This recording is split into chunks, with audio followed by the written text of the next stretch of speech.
धार्मिक मान्यताओं के अनुसार देवउठनी एकादशी के दिन भगवान विष्णु नींद से जागते हैं। इसी दिन से शुभ कार्यों की शुरुआत होती है। देवउठनी एकादशी से जुड़ी कई परंपराएं ऐसी हैं। एक परंपरा है तुलसी और शालिग्राम के विवाह की। शालिग्राम को भगवान विष्णु का ही एक स्वरूप माना जाता है। तुलसी शालिग्राम का विवाह क्यों होता है? इसकी शिव पुराण में एक कथा है जो इस प्रकार है। शिव महापुराण के अनुसार पुरातन समय में दैत्यों का राजा दंभ था। वह विष्णु भगत था। बहुत समय तक जब उसने यहाँ पुत्र नहीं हुआ तो उसके दैत्यों के गुरु शुक्राचार्य को गुरु बनाकर उनसे श्री कृष्ण मंत्र प्राप्त किया और पुष्कर में जाकर घोर तप किया।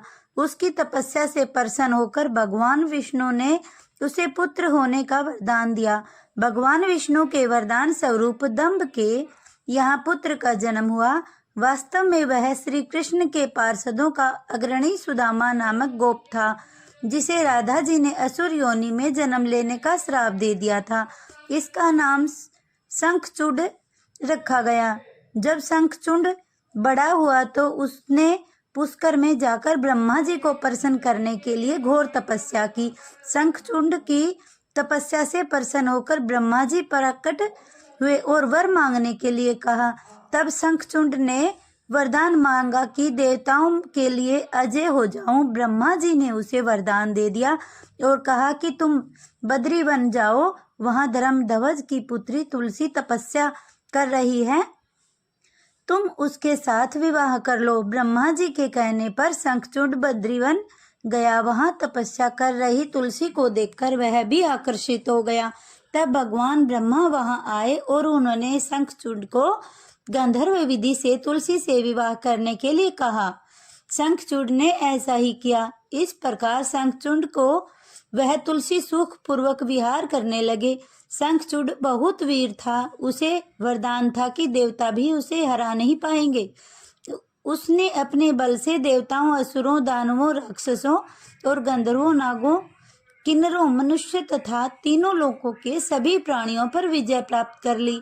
उसके राज्य में सभी सुखी थे। वह सदैव भगवान श्री कृष्ण की भक्ति में लीन रहता था। स्वर्ग के हाथ से निकल जाने पर देवता ब्रह्मा जी के पास गए और ब्रह्मा जी उन्हें लेकर भगवान विष्णु के पास गए। देवताओं की बात सुनकर भगवान विष्णु ने कहा, शंखचूड की मृत्यु भगवान शिव के त्रिशूल से निर्धारित है। यह जानकर सभी देवता भगवान शिव के पास आए।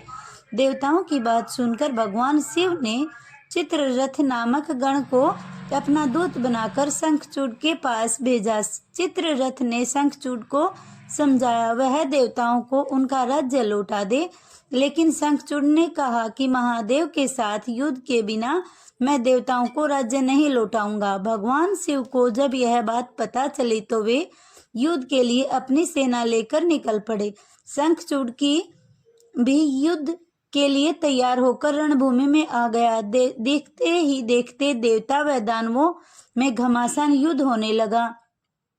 वरदान के कारण शंखचूड को देवता हरा नहीं पा रहे थे। शंखचूड और देवताओं का युद्ध कई सालों तक चलता रहा। अंत में भगवान शिव ने शंखचूड का वध करने के लिए जैसे ही अपना त्रिशूल उठाया, तभी आकाशवाणी हुई कि जब तक शंखचूड के हाथ में श्री हरि का कवच है, इसकी पत्नी का सत्विक अखंडित है, तब तक इसका वध संभव नहीं होगा। आकाशवाणी सुनकर भगवान विष्णु वृद्ध ब्राह्मण का रूप धारण कर शंखचूड के पास गए और उससे श्री हरि कवच दान में मांग लिया। शंखचूड ने वह कवच बिना किसी संकोच के दान कर दिया। इसके बाद भगवान विष्णु शंखचूड का रूप बनाकर तुलसी के पास गए। वहां जाकर शंखचूड रूपी भगवान विष्णु ने तुलसी के महल के द्वार पर जाकर अपनी विजय होने की सूचना दी। यह सुनकर तुलसी बहुत प्रसन्न हुई और पति रूप में आए भगवान का पूजन किया। वह रमण किया। तुलसी का सतीत्व भंग होते ही भगवान शिव ने युद्ध में अपने त्रिशूल से शंखचूड का वध कर दिया। कुछ समय बाद तुलसी को ज्ञात हुआ कि यह मेरे स्वामी नहीं है। तब भगवान अपने मूल स्वरूप में आ गए। अपने साथ छल हुआ जानकर शंखचूड की पत्नी रोने लगी। उसने कहा, आज आपने छल पूर्वक मेरा धर्म नष्ट किया है और मेरे स्वामी को मार डाला। आप अवश्य ही पत्थर हृदय हैं तथा आप मेरे श्राप से अब पत्थर होकर पृथ्वी पर रहें। तब भगवान विष्णु ने कहा, देवी, तुम मेरे लिए भारतवर्ष में रहकर बहुत दिनों तक तपस्या कर चुकी हो। अब तुम इस शरीर का त्याग करके दिव्य देह धारण करके मेरे साथ आनंद से रहो। तुम्हारा यह शरीर नदी रूप में बदलकर गंडकी नामक नदी के रूप में प्रसिद्ध होगा। तुम पुष्पों में श्रेष्ठ तुलसी का पौधा बन जाओगी और सदा मेरे साथ रहोगी। तुम्हारे श्राप को सत्य करने के लिए मैं पत्थर यानी शालिग्राम बनकर रहूंगा। गंडकी नदी के तट पर मेरा वास होगा। नदी में रहने वाले करोड़ों कीड़े अपने तीखे दांतों से काट काट कर उस पत्थर में मेरे चक्र का चिन्ह बनाएंगे। धर्मालुजन तुलसी के पौधे व शालिग्राम शिला का विवाह कर पुण्य अर्जन करेंगे।